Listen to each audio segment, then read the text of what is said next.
विद्यार्थी मित्र हो, नमस्कार. आपण साहित्याचे स्वरूप हा BA तृतीय वर्षातील अभ्यासपत्रिका 9वी सत्र 5वे या घटकाच्या संदर्भात विचार करत आहोत. BA तृतीय वर्षासाठी सत्र 5वे यामध्ये जे 9वी अभ्यासपत्रिका आहे त्यामध्ये आपण साहित्याचे स्वरूप हा घटक पाहत आहोत.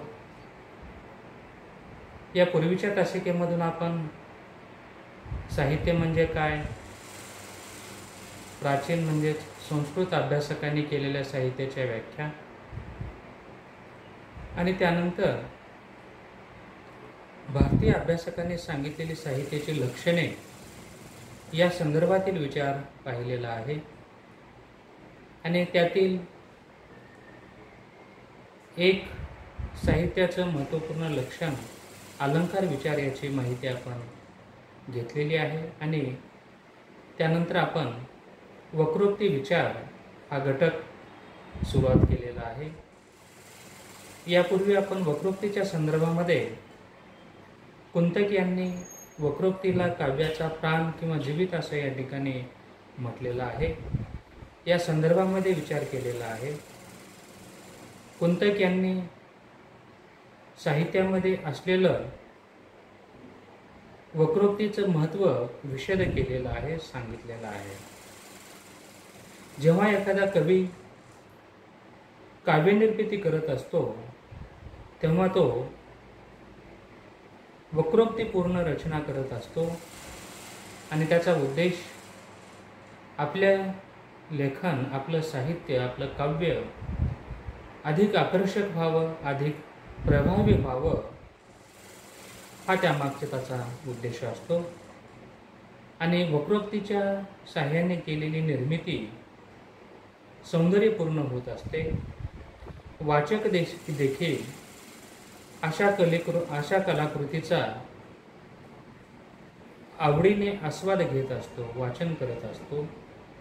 आणि काव्यातील सौंदर्यपूर्णतः रसिकांना आकर्षित करत असते, रसिकांना आवडत असते.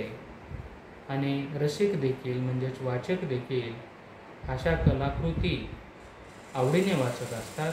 म्हणून एखादा कवी आपण लिहिलेलं साहित्य, आपण लिहिलेले काव्य हे वाचकांना आवडलं पाहिजे हा त्यामागचा त्याचा उद्देश असतो. आणि यामुळेच तो वक्रोक्तीपूर्ण रचना करत असतो. पुढे वक्रोक्तीच्या संदर्भामध्ये विवेचन करत असताना असा उल्लेख केलेला आहे की काव्यातील या सौंदर्यामुळेच रसिकांना असे साहित्य वाचावेसे वाटते. साहित्यकृतीतील सौंदर्याचा रसास्वाद घेण्यासाठी रसिक साहित्यकृतीच्या आस्वादाकडे वळतो. म्हणजे रसिकांना देखील चांगली उत्कृष्ट साहित्य कलाकृती वाचण्यासाठी आवडत असते. साहित्यातील सौंदर्याचा रसास्वाद घेण्यासाठी तो रसिक, तो वाचक अशा साहित्यकृती वाचन करत असतो, आवडीने वाचतो. आणि अशा साहित्यकृती वाचल्यामुळे त्याला आनंद मिळतो, समाधान वाटत असतं. आणि यामुळेच असंख्य वाचक अशा उत्कृष्ट साहित्याची, कलाकृतीची आवडीने वाट पाहत असतात. साहित्यकृतीतील सौंदर्याचा रसास्वाद घेण्यासाठी रसिक साहित्यकृतीच्या आस्वादाकडे वळत असतो. त्यातून त्याला उच्च कोटीतील आनंद मिळतो. दैनंदिन व्यवहारातील सरळपणे केलेल्या मौखिक आविष्कारातून मात्र असा आल्हाद, असा आनंद मिळत नाही. आणि असा आल्हाद किंवा आनंद मिळवून देण्याचे सामर्थ्य फक्त वक्रोक्तीपूर्ण लेखनामध्येच असते किंवा वक्रोक्तीपूर्ण लेखनामध्येच आहे असं या ठिकाणी अभ्यासक म्हणतात. म्हणून जेव्हा एखादा कवी साहित्य निर्मिती करत असतो तेव्हा तो वाचकाचं हित लक्षात घेऊन वाचकांना यातून कशी आनंद प्राप्ती होईल हाही उद्देश समोर ठेवून तो लेखन करत असतो. आणि एखादा वाचक देखील अशा पद्धतीच्या अशा सौंदर्यपूर्ण कलाकृतीची आतुरतेने वाट पाहत असतो, कारण त्याला देखील अशा वाचनातून उच्च कोटीतील आनंदाची प्राप्ती होत असते. म्हणून दैनंदिन व्यवहारातील सरळपणे केलेल्या मौखिक आविष्कारातून मात्र असा आल्हाद मिळत नाही. असा आल्हाद मिळवून देण्याचे सामर्थ्य फक्त वक्रोक्तीपूर्ण लेखनातच आहे. त्यामुळे काव्यामध्ये शब्द व अर्थ या दोन्हीमध्ये सौंदर्य निर्मिती करणे आवश्यक असते. म्हणून शब्द आणि अर्थ या दोन्हीलाही अतिशय महत्त्वाचं असं स्थान आहे. आणि एखादा कवी आपल्या काव्यामधून शब्द आणि अर्थ याच्या साहाय्याने सौंदर्य निर्मिती करत असतो. वक्रोक्तीपूर्ण रचनेचा देखील या प्रसंगी तो वापर करत असतो. म्हणून हे ज्यामुळे साध्य करता येते ती वक्रोक्ती असे कुंतकाचे मत आहे. आणि याच गोष्टीमुळे कुंतक वक्रोक्तीला काव्याचं जीवित किंवा काव्याचे प्राण असे या ठिकाणी म्हणतात. त्यामुळेच शब्दरूपी काव्य शरीर सजविणारा एकच अलंकार आहे, तो म्हणजे वक्रोक्ती. आणि यावर कुंतक ठाम आहेत असे या ठिकाणी अभ्यासक म्हणतात. म्हणून काव्यामध्ये शब्द आणि अर्थ असतात. शब्द आणि अर्थ यामुळे सौंदर्य निर्मिती होत असते. आणि अशी सौंदर्य निर्मिती केवळ वक्रोक्तीमुळेच होत असते असं कुंतक यांना वाटतं. त्यामुळेच शब्दार्थरूपी काव्य शरीर सजविणारा एकच अलंकार आहे आणि तो म्हणजे वक्रोक्ती. कुंतक आपल्या विचाराच्या समर्थनात किंवा कुंतकाच्या वक्रोक्तीच्या संदर्भामध्ये विचार करत असताना अभ्यासक असे म्हणतात की शब्दार्थरूपी काव्य शरीर सजविणारा एकच अलंकार आहे आणि तो म्हणजे वक्रोक्ती हे होय. आणि कुंतक या आपल्या वक्तव्यावर ठाम आहेत किंवा कुंतक जे आहेत हे कुंतक वक्रोक्तीला काव्याचं जीवित यासाठीच म्हणतात किंवा वक्रोक्तीला ते या प्रसंगी अतिशय महत्त्वाचं स्थान देतात. कारण शब्दार्थरूपी काव्य शरीर सजविणारा एक अलंकार आहे आणि तो म्हणजे वक्रोक्ती होय असं कुंतक या संदर्भामध्ये म्हणतात. पुढे असं वर्णन केलेलं आहे की कवी आपल्या काव्यामध्ये जो आपल्या आत्म्याचा आविष्कार करतो तो वक्रोक्तीपूर्ण असतो. आता पुढे असं विवेचन करण्यात आलेलं आहे की जेव्हा कवी एखादी कविता रचत असतो किंवा काव्यनिर्मिती करत असतो तेव्हा ते ही काव्यनिर्मिती करत असताना तो आपल्या आत्म्याचा आविष्कार करत असतो. त्याला दैनंदिन जीवनामध्ये आलेले जे अनुभव आहे तो अनुभव त्या साहित्याच्या माध्यमातून त्या कलाकृतीच्या माध्यमातून तो चित्रित करत असतो, वर्णन करत असतो. सर्वसामान्य व्यक्ती आणि एखादा कलावंत, रसिक,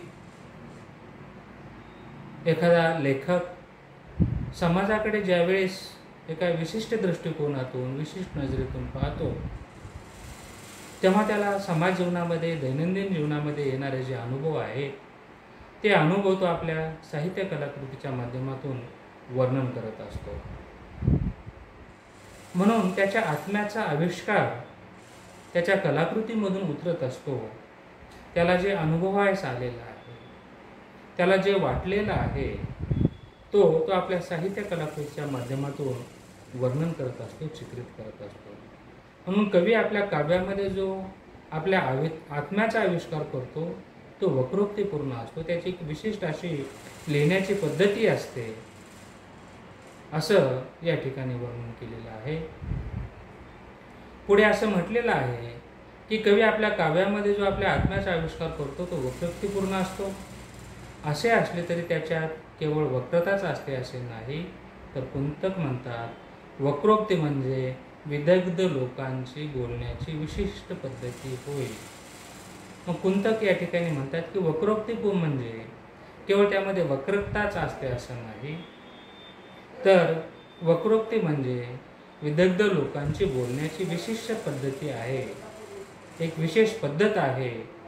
कवी हा प्रतिभासंपन्न असतो. तो आपला अनुभव चमत्कृतीपूर्ण पद्धतीने अभिव्यक्त करत असतो. त्यामुळे त्याच्या काव्यामध्ये सौंदर्य निर्माण होते. भामह यांनीही वक्रोक्तीशिवाय अलंकार संभवू शकत नाही असे सांगून वक्रोक्ती विचाराचे काव्यातील स्थान महत्त्वाचे बनविले आहे. पुढे एक विचार या ठिकाणी आलेला आहे की ज्या पद्धतीने कुंतक हे संस्कृत अभ्यासक वक्रोक्तीला आज साहित्यामध्ये काव्यामध्ये अतिशय महत्त्वाचं स्थान देतात, त्याच पद्धतीने कुंतकांचा हा विचार भामह यांना देखील पटलेला आहे. म्हणून भामह हे संस्कृत अभ्यासक देखील वक्रोक्तीशिवाय अलंकार संभवू शकत नाही. ज्या पद्धतीने काव्यामध्ये अलंकाराला महत्त्व आहे, त्याच पद्धतीने वक्रोक्तीला देखील महत्त्व आहे आणि भामह हे देखील वक्रोक्तीशिवाय अलंकार संभवू शकत नाही असं मत प्रतिपादन करून वक्रोक्ती विचाराचं काव्यामध्ये असलेलं स्थान जे आहे त्यांना देखील महत्त्वाचं वाटलेलं आहे. कवीच्या वक्रोक्तीपूर्ण बोलण्यालाच ते लोकांतिक्रांतगोचर वाणी असं म्हणतात. भामह यांनी काय म्हटलेलं आहे तर कवीच्या वक्रोक्तीपूर्ण बोलण्यालाच ते लोकातिक्रांतगोचर वाणी असे या ठिकाणी म्हटलेलं आहे. आणि या वक्रोक्तीमुळेच काव्य रमणीय होते व त्यात सौंदर्य निर्मिती साधता येते असं भामह या ठिकाणी म्हणतात. कवी जेव्हा वक्रोक्तीपूर्ण रचना करत असतो, कुंतक यांनी त्याला वक्रोक्ती असं म्हटलेलं आहे, तर भामह हे जे संस्कृत अभ्यासक आहेत त्यांनी लोकातिक्रांतगोचर वाणी असं वक्रोक्तीला या ठिकाणी म्हटलेलं आहे. आणि वक्रोक्तीमुळेच काव्य रमणीय होतं, त्यात सौंदर्य निर्मिती होते असं भामह देखील या ठिकाणी म्हणतात. म्हणजे कुंतकाच्या नंतर, कुंतक या अभ्यासकाच्या नंतर भामह यांनीही वक्रोक्ती विचाराला महत्त्वाचं स्थान दिलेलं दिसून येतं अशी या ठिकाणी नोंद करण्यात आलेली आहे. पुढे असं वक्रोक्तीच्या बाबतीमध्ये जे वर्णन केलेलं आहे तेही आपण या ठिकाणी पाहूयात. राजशेखर यांनी ही शास्त्रीय साहित्याची भाषा ही स्वरूप निबंधन करते, तर काव्याची भाषा ही प्रतिभास निबंधन करणारी असते असे सांगितलेले आहे. आता राजशेखर यांनी काव्याच्या भाषेच्या संदर्भामध्ये त्यांनी थोडासा इथे अधिकची माहिती दिलेली दिसून येते. जी शास्त्रीय साहित्याची जी भाषा आहे, म्हणजे भूगोल असतील, गणित असेल, विज्ञान असेल, हे जे शास्त्रीय साहित्य आहे, जे वैज्ञानिक साहित्य वगैरे आहे, तर याची जी भाषा आहे, ही लिहिण्याची जी पद्धती आहे ही स्वरूप निबंधन करते, तर काव्याची भाषा ही प्रतिभास निबंधन करणारी असते असे सांगितले आहे. पुढे याचं वर्णन असं केलेलं आहे की शास्त्रीय साहित्यात जसे आहेत तसेच सांगितले जाते, तर ललित साहित्यामध्ये कसे आहे यापेक्षा कवी मनाला ते कसे भावले हे सांगण्यासाठी कवीची भाषा योजितो ती प्रतिभास निबंधन करणारी असते. तर राजशेखर यांनी दोन भाषा या ठिकाणी सांगितलेली आहे. शास्त्रीय साहित्याची भाषा आणि ललित साहित्याची भाषा यामध्ये राजशेखर यांना फरक दिसतो आहे. कारण राजशेखर म्हणतात की शास्त्रीय साहित्याची ही जी भाषा आहे ती स्वरूप निबंधन करणारी असते, तर काव्याची भाषा ही प्रतिभास निबंधन करणारी असते. शास्त्रीय भाषेमध्ये, शास्त्रीय साहित्यामध्ये जे आहे ते तसेच सांगितले जाते, तर ललित साहित्यामध्ये कसे आहे यापेक्षा कवी मनाला ते कसे भावले हे सांगण्यासाठी कवी ती भाषा वापरत करतो. ज्या भाषेचा वापर करतो त्या भाषेला प्रतिभास निबंधन करणारी भाषा असते असं राजशेखर म्हणतात. ही भाषा शास्त्रीय साहित्याच्या भाषेसारखी सरळ नसून ती वक्र, नागमोडी, वळणदार असते. कवी मनाला भावलेले सत्य अभिव्यक्त करण्यासाठी कवी जे भाषेचे रूप योजितो ती वक्रोक्ती असते. म्हणजे कुंतक यांच्या नंतर भामह आणि राजशेखर यांनी देखील वक्रोक्ती विचार या ठिकाणी थोडक्यात पुढे नेलेला दिसून येतो. परंतु कुंतकाने मांडलेला वक्रोक्ती विचार त्याच्यानंतर पुढील काळामध्ये फारसा प्रभावीपणे कुणीही मांडलेला दिसून येत नाही. आनंदवर्धनाच्या ध्वनीला व्यापून उरणारा कुंतकाचा वक्रोक्ती विचार प्रभावीपणे मांडणारा कोणी पुरस्कर्ता लाभलेला नाही. त्यामुळे वक्रोक्ती विचार पुढील काळामध्ये क्षीण होत गेलेला दिसून येतो असं या वक्रोक्ती विचाराच्या संदर्भामध्ये साहित्य विचार या पुस्तकामध्ये नमूद करण्यात आलेलं आहे किंवा असं म्हटलेलं आहे. विद्यार्थी मित्रांनो, भारतीय अभ्यासकाने जे साहित्याची लक्षणे सांगितलेली आहेत त्यामध्ये आपण पहिलं लक्षण अलंकार विचार या ठिकाणी पाहिलेलं आहे आणि दुसरं जे साहित्याचं लक्षण आहे तो वक्रोक्ती विचार आहे. या दोन्हीचीही चर्चा अभ्यासक्रमामध्ये जे नेमलेले संदर्भ ग्रंथ आहे त्या संदर्भ ग्रंथाच्या आधारे आपण समजून घेण्याचा प्रयत्न केलेला आहे. आजच्या तासिकेमधून आपण जो वक्रोक्ती विचार या संदर्भातील जे काही विवेचन केलेलं आहे त्याचा थोडक्यात आशय आपण या तासिकेमधून पाहिलेला आहे. त्यानंतर या पुढील जे काही साहित्याचे विवेचन आहे याचा विचार आपण पुढील तासिकेतून करूयात. आजच्या तासिकेमध्ये आपण इथेच थांबूया. धन्यवाद.